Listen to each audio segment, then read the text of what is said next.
Hello and welcome back to our new episode of Needing Volunteer. I say new episode, but actually I have the pleasure and the honor to be joined by Jenelle Katrine Nicolajsen-Gasana for our part two on reciprocity in voluntary. Hi, Janelle.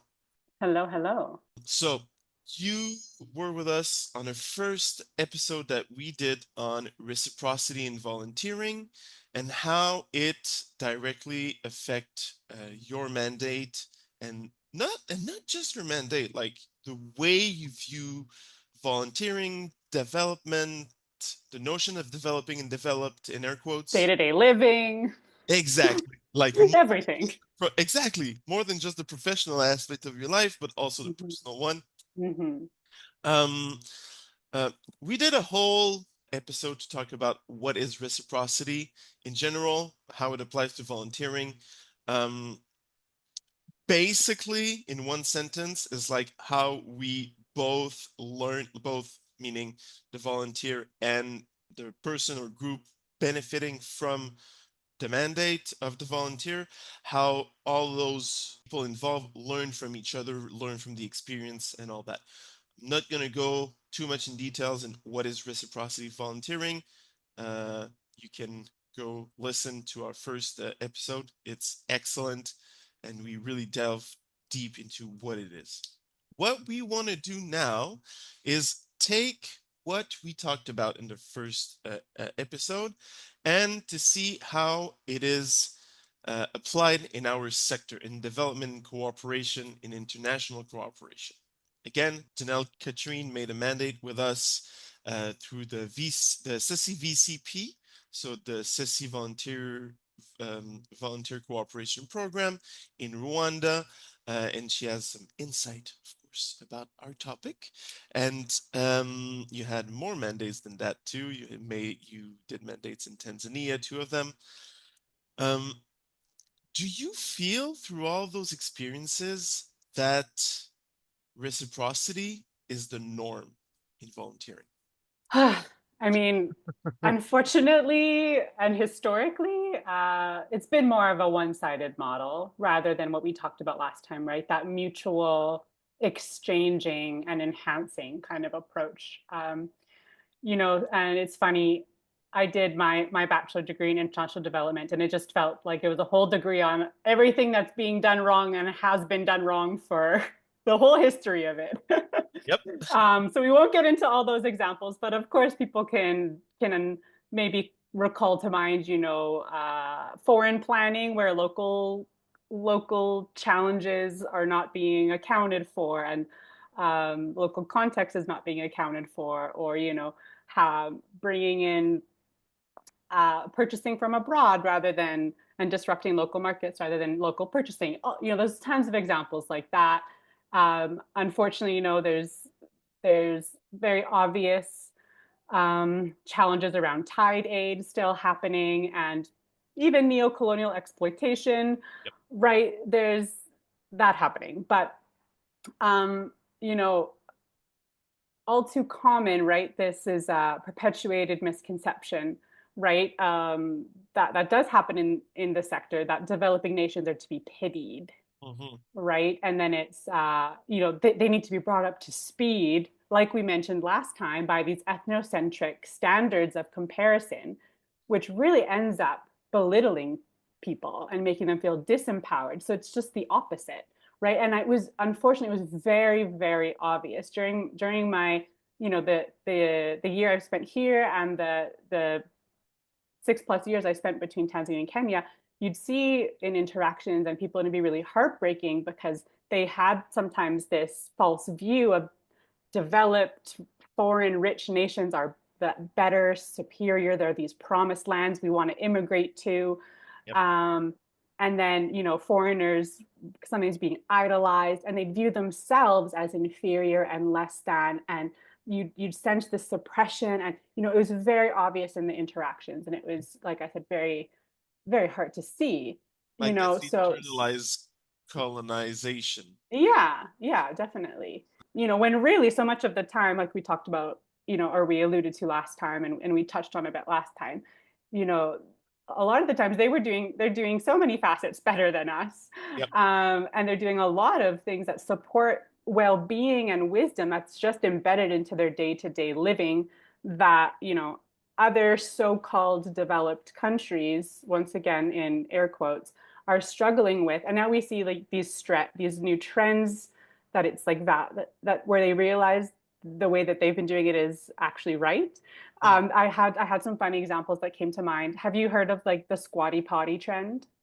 Oh, So, in yes, other yes, countries, how people it can be more common that their yeah, toilets are a hole and you have to squat, right? yes, And whereas our upbringing was just the typical uplifted tall toilet. So now they're realizing, oh, actually when you're in that squatting position, you clear things out of your body much better and it's much better for your health. And they realized, yep, oh, all the other countries that are squatting were actually always right, and we just like have been doing it wrong and messed it up. And yep, then now there's people that are selling all these products so you actually lift your knees up to the yes, toilet, right? So it just like an example like that is really really shows it, right? Or I learned here like how drinking, most people drink water room temperature.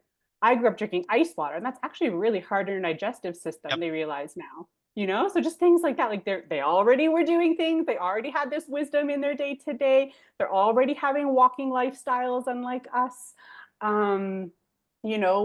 So this notion of they're better and they're developed, but then we tend to have higher rates of lifestyle diseases and suicide rates. My yes, husband was so shocked to see the suicide rates in Canada, and I've been shocked to realize, it's really been the numbers of how much younger people are getting now is really, really alarming. So, we talked about last time just dispelling these assumptions, right? Because it's that every country has these areas that they're really struggling with and areas that they have a lot of wisdom and harmony and that enrichment. So um, you know more recently we are hearing of some approaches, I think, that are gearing away from those kind of ethnocentric assumptive roots, and they are focused a bit more on reciprocity. And within development and beyond development, more spaces, of course, are recognizing how so many cultures are rich in wisdom, and it's not about advancing. It's actually like going back to relearning this wisdom that's being lost and reintegrating it, right?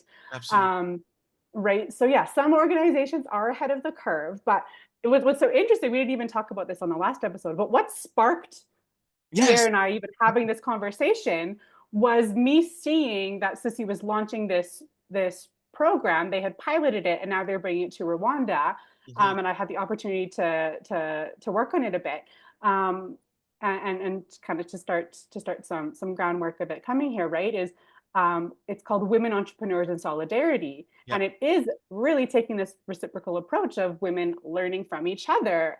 yes, Um, and I'll let Pierre share it. But I heard this example of one of the entrepreneurs that was doing chocolate, and I was like, oh, this is what it's meant to be like. yeah, So it's just interesting, like so that it is starting to grow, which is so nice to see, and that's why it was really refreshing to see this, that it's already been a part of CECI and that it's something that's going to be growing.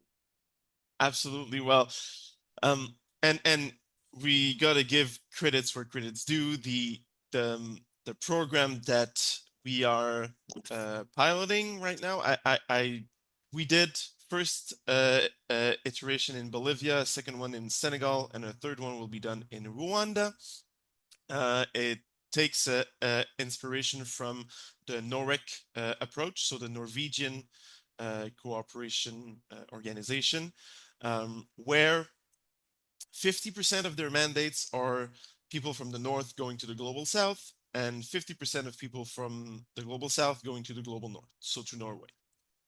And we kind of want to give our twist on that, work on our strength. As you said, there's a great example of this with two entrepreneurs, one from Quebec, one from Quebec, Canada, one from Peru or Bolivia. I'll actually go with another example if you don't mind, because we actually have Valérie Kenom and Charlotte Fontaine, that will be recording a podcast soon with us, talking about their shared experience, um, and how um, they really both went into this program with like the urge to do well and to help the other and all that, and quickly switch their view on what their work was about to do. They were really, especially on the Canadian side, were really like, okay, how can I be super efficient and proactive and go with performances to enhance the business of my mentoree?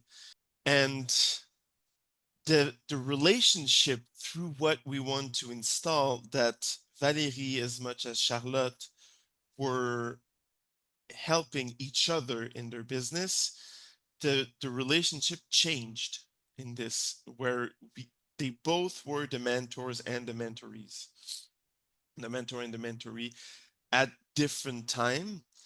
And I had a chance to talk to them to prepare this episode. The episode will go live in a couple of weeks. I do believe after our episode with Jenelle Katrine and I goes live, and you really see that again, what you said, like the tie-in between professional and personal part of life is influenced by all of this. They were not just there to professionally really in a very cold way of thinking and rational, like in a rational way of thinking, like supporting the other. Yes, of course there was this part as well, where they were enhancing the knowledge and the competencies of the other through their mentoring experiences, but they also became really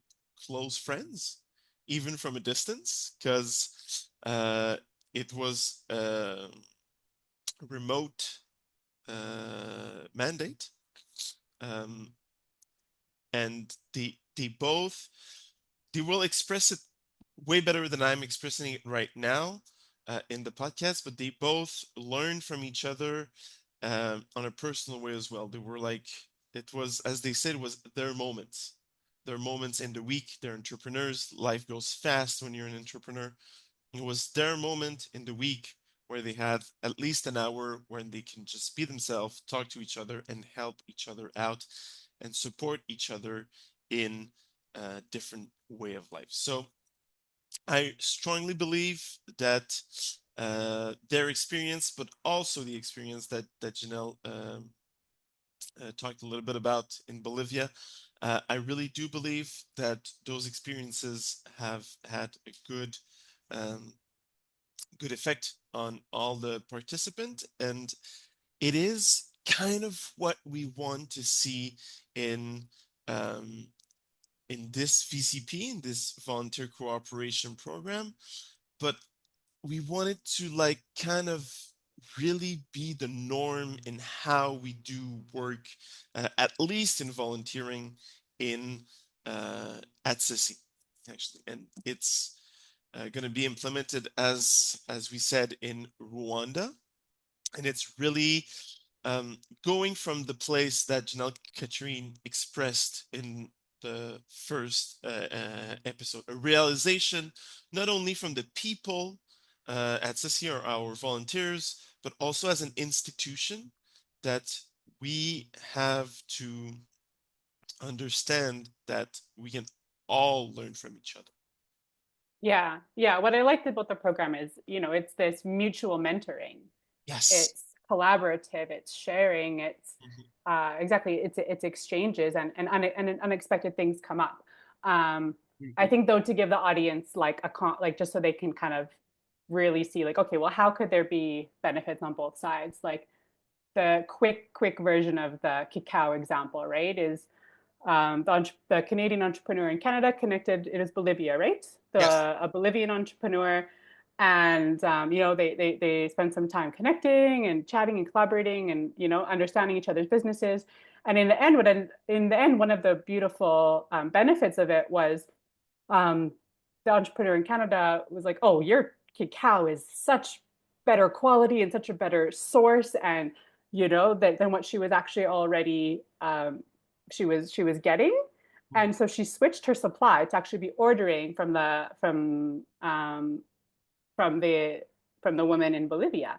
So she got a huge new market. The quality of the good got way better. Customers are happy. Like it was this beautiful example of win-win-win. Mm-hmm. Right. And I think the way she was doing the cacao was way more sustainable and traditional. So it was like a win for the community. It was just a win for everyone. So though that's I think like that's really what it's about. Is this Yeah. like we all get to enhance and be enriched together. It's like really shifting towards this win for the community, win for the environment, win for the entrepreneur, win for the other.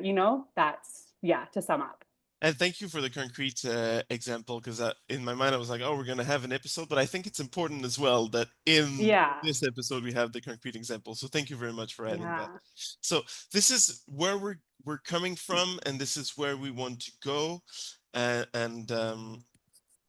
I'm quite happy to be able to talk with you about it, because your mandate was not necessarily thought this way, but you managed to make it reciprocal, and you managed to help work a little bit maybe on how the woman entrepreneur in solidarity will be implemented in Rwanda. So like all this I think is um, a really good, not introduction, but a very good um, Sharing. sharing of what reciprocity and volunteering can be.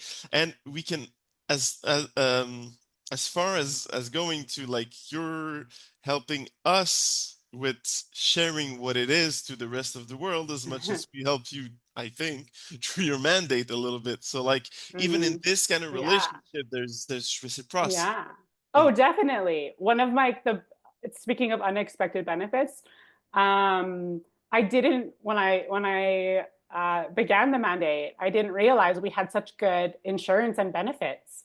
So very unexpectedly, I've gotten to see like chiropractor and an acupuncturist for the first time and work with physiotherapists and also like my physical health has improved, which was very grateful timing after becoming a new mom. My body really needed some extra support and practitioners. So, there's all these unexpected benefits that can happen. absolutely, it no, but it's a great example how Yeah. when you start to get into this mindset of reciprocity, you kind of like see how it can be done in all the relationships that you have, and how it's just in the end, to be honest, my personal views and Mm. opinions, it's kind of the norm, like it kind of how human beings ought to be. Oh, yeah. I It think like we're yeah. gregarious beings, and we need Yeah. each other to survive. We need each other to Yeah. thrive. Yeah. So like, I mean, yeah, we could go off on a whole tangent on. I mean, yeah, like nature is reciprocal, right? The nature of life, and it's always the it's this giving and receiving. So, yeah, it ties into that for sure.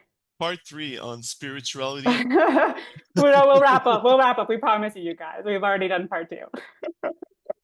um, so as with um with all the episode, with all the volunteers we talk to, we like to end our Mm. episode or episodes in our in for us on a simple question with usually not that much of a simple answer, but a simple question. Um, because, as I said, your mandate was part of the VC of the CECI VCP, which is a program that we launched, and we just want to know what is your appreciation of of your experience, and what would you say to someone that would want to do a mandate with us at CECI? Okay, well, go back to listen to episode 1 for my list of things I've gained True, true, as part of my appreciations. true. Like I just said, thank you for the beautiful gift of the insurance. Yeah. Not, beyond just medical expenses, but it was I had never tried acupuncture before. It was very good.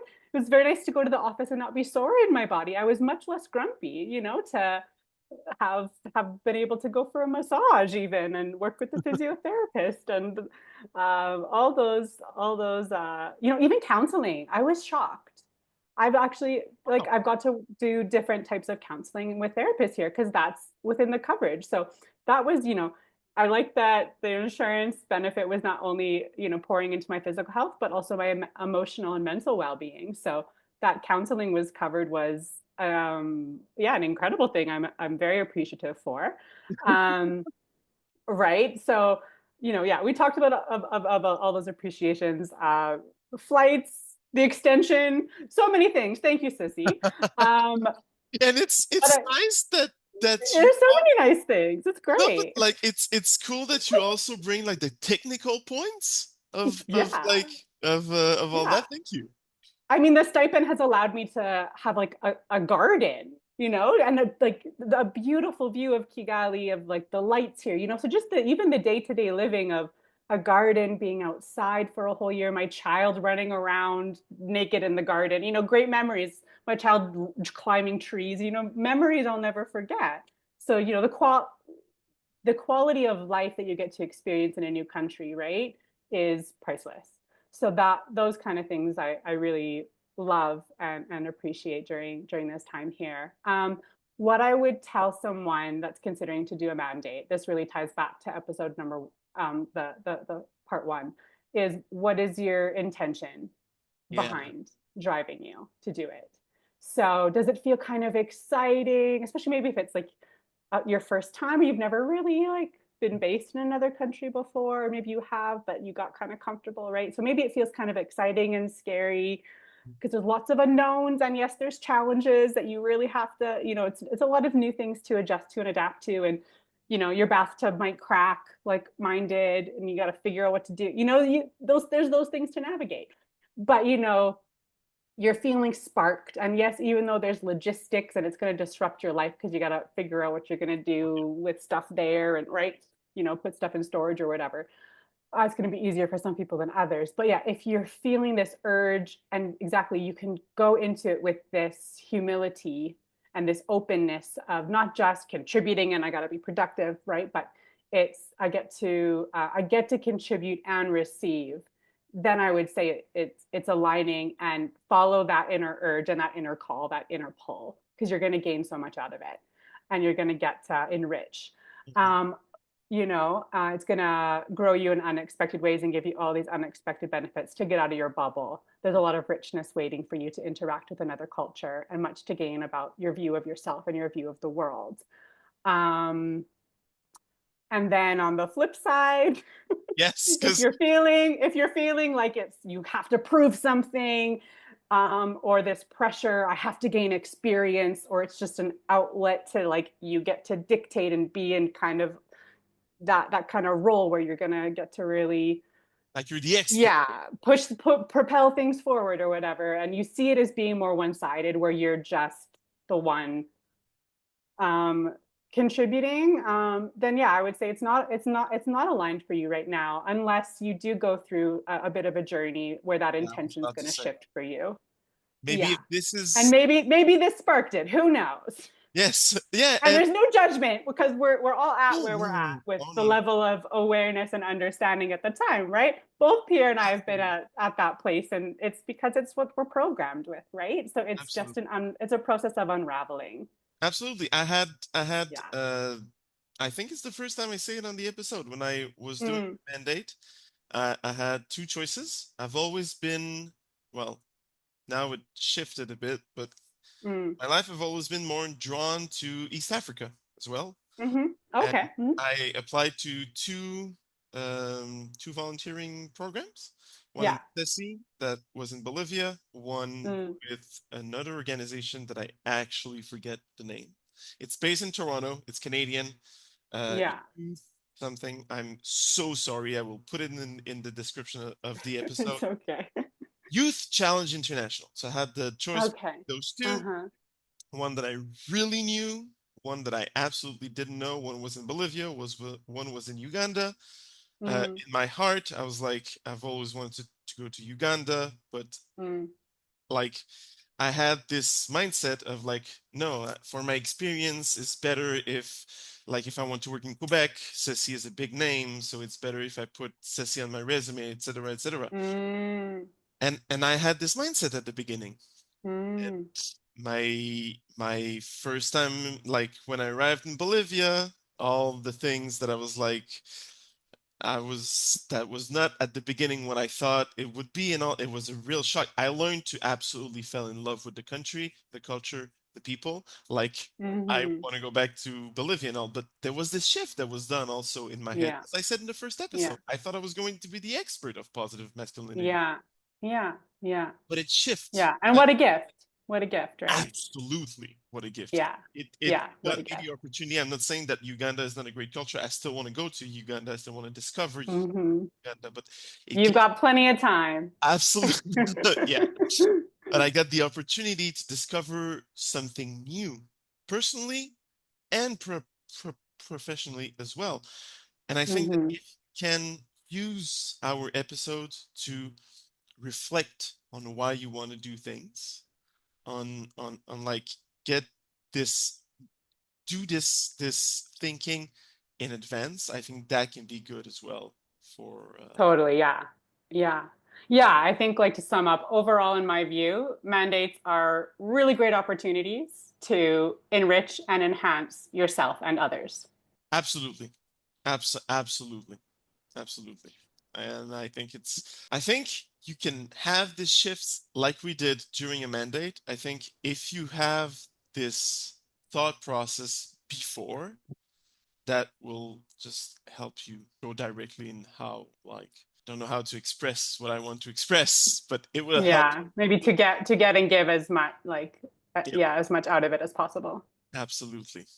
Janelle, I think we're complete. I think we are. I think we are. I think it was a great idea to do a part two. I think it was a great idea on your part to do this episode to talk about this topic. Thank you very much for approaching me with the topic and the idea. I hope you have a really good end of your mandate. You're coming back to Canada. Yeah, to Alberta in 3 weeks. I hope you have a good end of your mandate, a good comeback to Canada. And Mm. don't hesitate if you have like another spark of something you want to talk about. I will always be happy to have you back on the podcast. Thank you. Most welcome. It was a lot of fun to get to share and yeah, explore all these different nuances around this topic. Absolutely. This important topic, I think. Yeah. Thank you very much. Goodbye. Thanks.